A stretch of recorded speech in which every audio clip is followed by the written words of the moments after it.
Anaking jimat awaking hidup kudu reueus hirup huripna ngajadi diri anjeun sorangan. Raksa pariksa amarah hidup nu ngabalukarkeun kaduhung temanggih tungtung. Jalanan hirup ku handap asur ka papada manusia. Jaga jeung riksa sarupaning anu dipiboga ku hidup. Panon dina tetempoanana,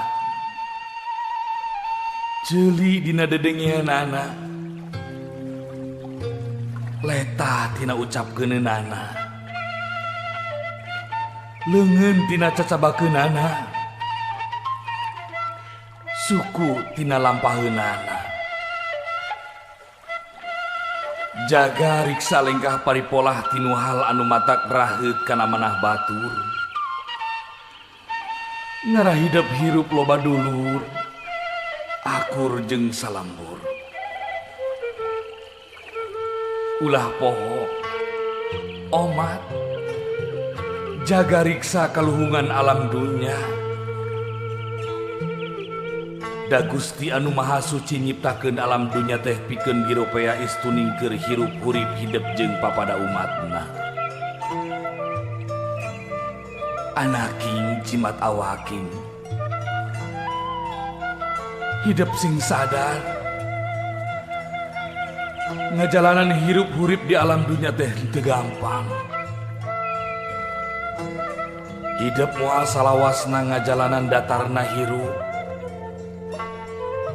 tangtu bakal nincak kana tanjakan jeung pudunan. Omat hidup ulah kufur, salawasna eling kanu Maha Agung, nyembah kanu Maha Kawasa. Turutkeun papagon ageman, jalankeun pituduh karuhun urang. Anaking jimat awaking dina unggal renghapna nu jadi indung bapa kaluar doa anu mustajab.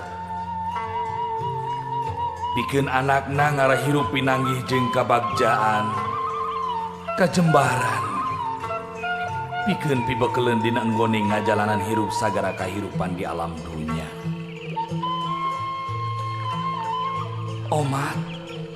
Omat anaking hidup kudu silih asa, silih asih, silih asuh, silih talingakeun ngadiri, silih simbeuhnya kadede, deheuskeun duduluran, raketkeun babarayaan, ulah rek pakia-kia, ulah rek pasalia paham, hamo nepi ka papasiaan. Anaking jimat awaking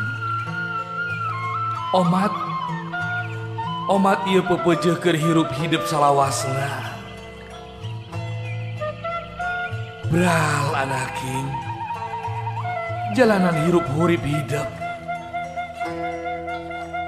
sugan jeung sugan hidup bisa ngajadikeun diri hidup jadi manusia anu unggul. Kade ieu mah ngingetan omat. Ulah adigung, ulah sombong, ulah nganyerikeun batur.